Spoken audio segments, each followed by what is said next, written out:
नमस्कार। हिडिंब के वध के बाद हिडिंब वन पूरी तरह से शांत हो चुका था, परंतु पांडवों के सामने अब एक नई परिस्थिति खड़ी थी। राक्षस राज की बहन हिडिंबा, जो पहले ही भीमसेन के रूप और पराक्रम पर मोहित हो चुकी थी, अत्यंत विनती भाव से माता कुंती और धर्मराज युधिष्ठिर के सामने हाथ जोड़कर खड़ी हो गई। हिडिंबा ने माता कुंती के चरण स्पर्श किए और अत्यंत करुण स्वर में प्रार्थना की कि हे कल्याणी, मैं राक्षस राज हिडिंब की बहन हूँ, परंतु मेरा हृदय अधर्म में नहीं रमता। मैं कामदेव के समान सुंदर आपके इस पुत्र भीमसेन को अपना पति मान चुकी हूँ। मेरे भाई ने मुझे और आपको मारना चाहा, जिसका अंत भीमसेन के हाथों हो चुका है। अब इस संसार में मेरा कोई सहारा नहीं है।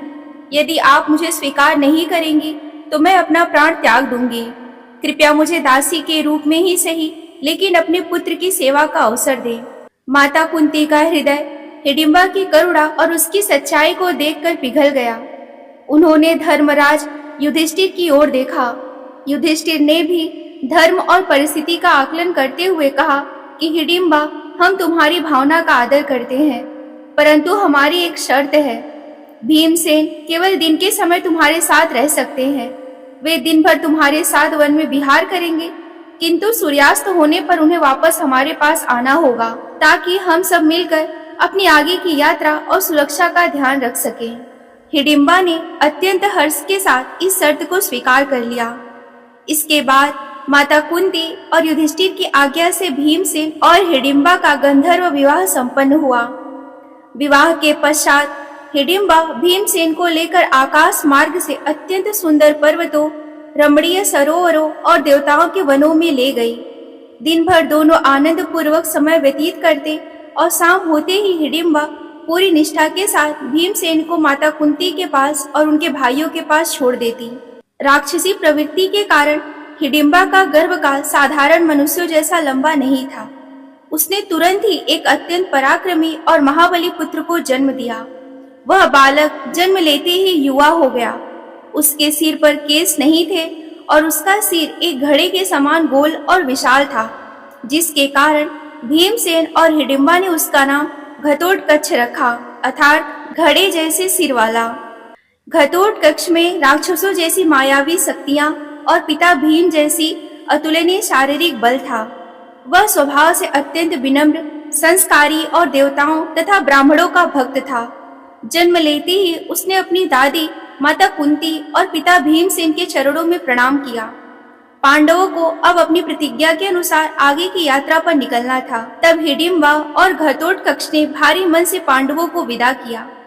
विदा लेते समय महाबली घटोत्कच ने अपने पिता भीमसेन और माता कुंती को वचन दिया कि हे पूजनीय माता और पूज्य पिताश्री, आप जब भी दिन या रात किसी भी प्रहर मुझे स्मरण करेंगे तो मैं एक ही क्षण में आपकी सेवा में उपस्थित हो जाऊंगा। यह कहकर घटोत्कच अपनी माता हिडिंबा के साथ उत्तर की दिशा की ओर चला गया। इस प्रकार हिडिंब वन से विदा लेकर पांडव माता कुंती के साथ आगे की यात्रा पर निकल पड़े, जहां आगे चलकर उन्हें एक चक्रा नगरी में प्रवेश करना था। तो भक्तों, यह थी महाबली भीमसेन और देवी हिडिंबा के पावन विवाह तथा कुरुवंश के महान योद्धा घटोत्कच के जन्म की प्रमाणिक कथा। घटोत्कच ने पांडवों को संकट के समय सहायता करने का जो वचन दिया, उसे उसने महाभारत के महायुद्ध में अपने प्राणों की आहुति देकर निभाया। हिडिंब वन की इस यात्रा को पूर्ण कर अब माता कुंती के साथ 5 पांडव एक नए गंतव्य की ओर बढ़ रहे थे, जहां उनका सामना एक और भयानक नरभक्षी राक्षस से होने वाला था। अगर आपको गीता प्रेस महाभारत पर आधारित हमारी यह प्रस्तुति पसंद आई हो तो इस वीडियो को लाइक करें और शेयर करना ना भूलें। आगे आने वाले सभी भागों से जुड़े रहने के लिए चैनल को सब्सक्राइब अवश्य करें और कमेंट बॉक्स में जय श्री कृष्णा लिखकर अपना प्रेम और आशीर्वाद हम तक पहुंचाएं। मिलती हूँ अगले भाग में, तब तक के लिए आप सभी को मेरा नमस्कार। हर हर महादेव।